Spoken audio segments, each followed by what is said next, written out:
Um, Thanks to all really for putting on a fabulous conference. I've dipped in and out several of the presentations today, and amazing.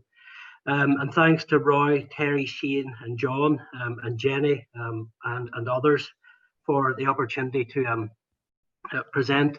I'm just going to do a brief introduction, and then I'll hand over to Professor Mike Bewick, our chairman, and I'll come back later on in the presentation. So we're looking at digital health and digital health readiness. How ready are you? But just before moving on to that, just briefly about CCOPS, for those that don't know about CCOPS. We're an independent, not-for-profit community interest company. We're a standards and accreditation body. We cover all assistive technology services, including digital health, telecare, etc. We currently work with about 200 NHS local authority providers in the UK. We have developed standards for the various assistive technology services. Our standards cover the planning, commissioning, service delivery, and clinical and technical aspects of services. And also, we just started piloting some work internationally. We're doing some work in Indonesia, Kenya, Georgia, various places. And we're going to look what we want to start focusing on, because we go out and assess services, but we want to get in under the skin. Because if you go out and assess a service and it isn't good, when you get behind that, you find out that the organization wasn't actually ready for the technology. So we want to move into that space as well. I know organizations like Health Education England are looking at readiness, but that's more on sort of the workforce side of things, where ours looks at sort of the wider structure and processes, etc. And we've set up an independent readiness task group where we've got colleagues from NHS England, etc., currently chaired by our chairman, jointly chaired by our chairman, Professor Bewick, and also Shane Takell. That's it. I'm going to hand over now to look at digital health readiness and how ready are we. I'll hand over to Professor Bewick. Good afternoon, and thanks everybody for joining us. Could I have slide 3, please? Right, I can't see yours on my screen, so I'm using my own slides as it is at the moment. Okay, that's the digital health readiness, the scope. Yeah, that's right. Sorry there.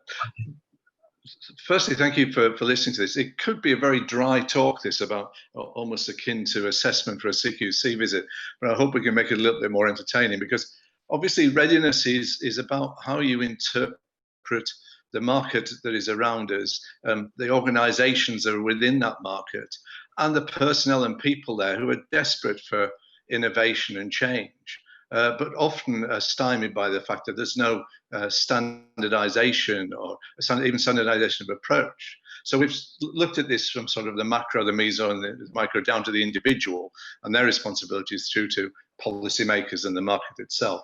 Can I go to slide 4, please? So at the moment, the planning and commissioning cycles, commissioning is a complex art, having been involved with it for many years. Planning is something we strive for but rarely achieve. And with the one thing I dipped into the last session with you, Shane, and the one thing we've learned is that COVID has made us plan rapidly and change rapidly, and suddenly realize that there was a need out there for technology that just was not being fulfilled. And hence this sort of demand versus supply image here needs writing upwards from the right side. And I think COVID has probably pushed us that way more than any other single event I've had in the last 40 years. But inevitably, the people who are trying to plan for this, often they've got multiple providers coming to them with very similar applications or technologies, and they're just unsure what will work in their environment. So we've had to come to some idea about how we might standardize that. If we go to slide 5, Trish Garina has been instrumental in a lot of the work in COVID. You'll have seen her work on masks perhaps and PPE, etc. recently. And she's one of the signatories of of various letters to government about policy. But the one thing I think she's absolutely right on is that, and I suspect this is just as true now as it was pre-March this year, that a lot of our technologies are just not taken up. There's a lot of failure in the system, and people just frankly give up when they find the system is impenetrable. And this quote, I think, will stand the test of time. If we go to slide 6 next, please. So in the marketplace, how do we make it a more sustainable and effective one? Well, we've got to get that balance that I was talking about earlier right. The demands that the infrastructure needs, the assessment of what they actually need, and accelerating their ability to actually bring on technologies. But the supply side needs to be ready as well. It's useless bringing technologies nobody wants. It's useless bringing technologies nobody can understand or see their applicability, no matter how good they are. And we need organizations to help us with that. Traditionally, that's been academic health science networks, but I rather think with the commissioning moving towards STPs, transformation partnerships, that we're going to see a much more local flavor of that as time goes on. At least that's my hope, is what it will be. If we go to slide 7.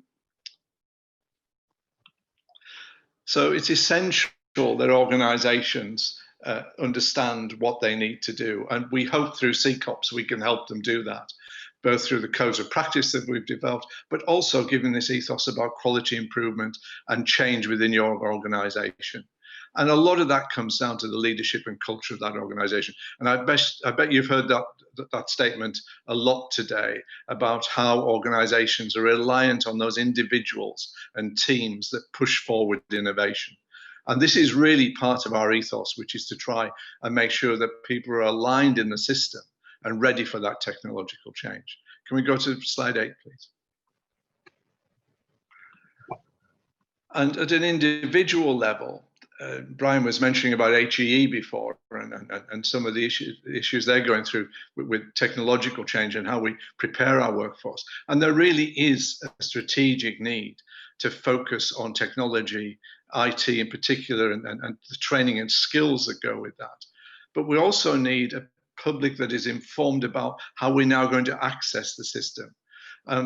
Your last talk was on alternatives to face-to-face and the ideas of that our society will have changed. It's reappraised the approach of telehealth within medicine.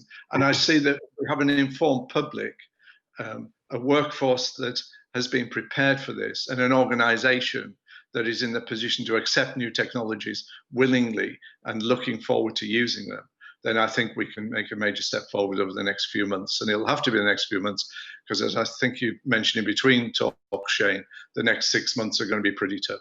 I'm going to hand over to Brian there, who's going to tell you a bit about the actual process of this program.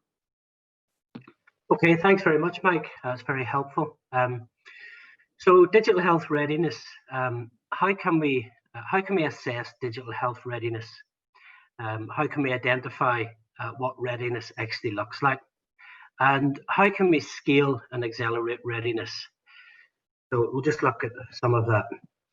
So we've developed, we've got several codes of practice for the different services, assistive technology services.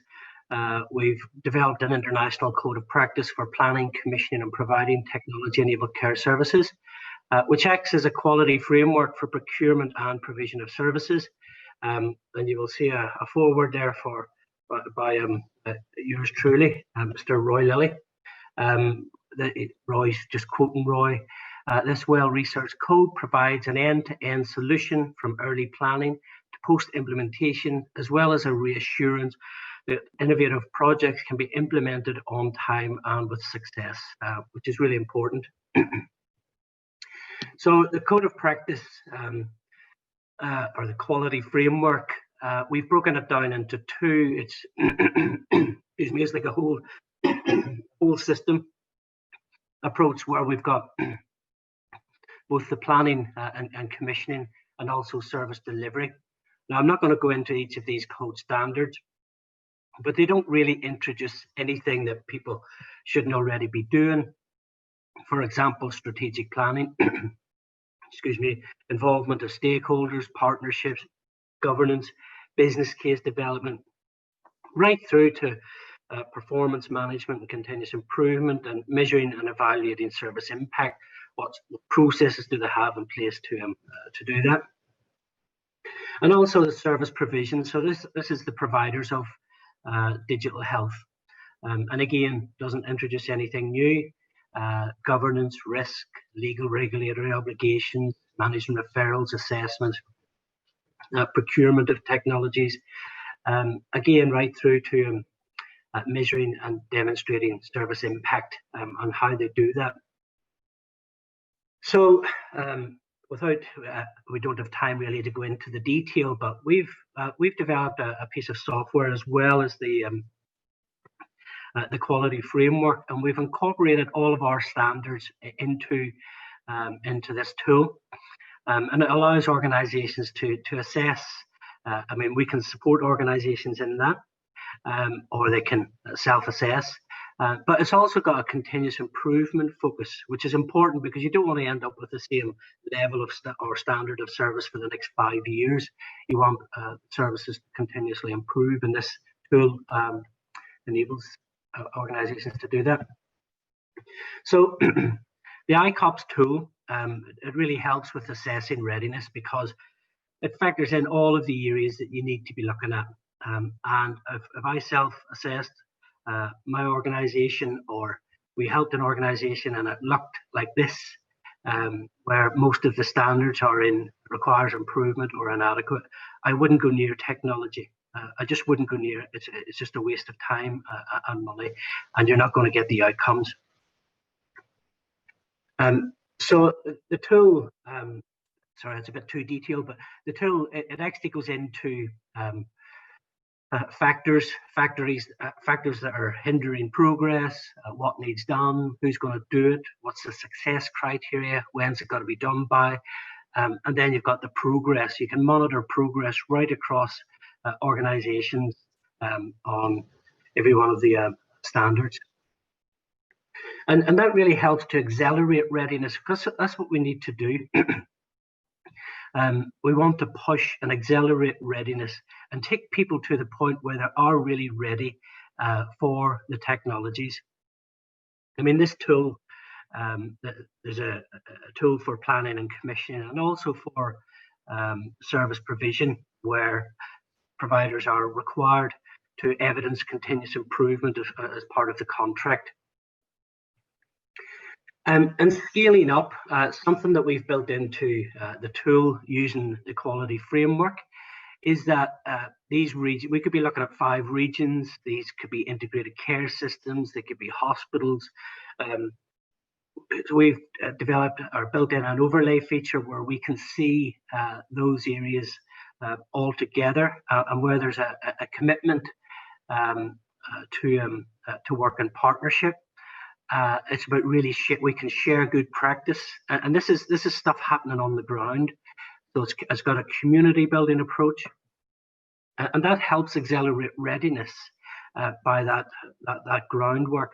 And it's also got the continuous improvement focus, and that inevitably helps shape the marketplace, because it's in the interest of technology providers as well to be putting their technologies into organizations that are actually ready for it. And that ultimately saves time and a lot of cost in the process. So that's really it for me. I've whizzed through that. I've put in some hyperlinks here to the International Digital Health Code, and also to the Digital Health Readiness Group, where people can see members of the group and what we're trying to achieve. Well done. Sorry, Brian, go on. No, so it's just a thank you. Thanks for the opportunity to present that, and a privilege to be on the conference. So. Thank you, Brian. Mike, it's an absolute privilege to have you. I have to apologise. We had some technical issues at the start. So we had some people who could see the slides and many who couldn't. So we missed the first few. And I want to ask your permission, if you don't mind, Brian. We are videoing this and we can fix in the follow-up recording we can fix that. But if you minded, if anybody wants to see the slides, are you happy for us to share them? Yeah, absolutely, Shane. I'm more than happy to. We can drive them to your website as well if you pop the address in the chat for everybody. But if I may come into both of you, I mean, one of the things I'm a massive fan of your work is, before I've spent a third of my career on the buy side and 2/3 of it on the supply side.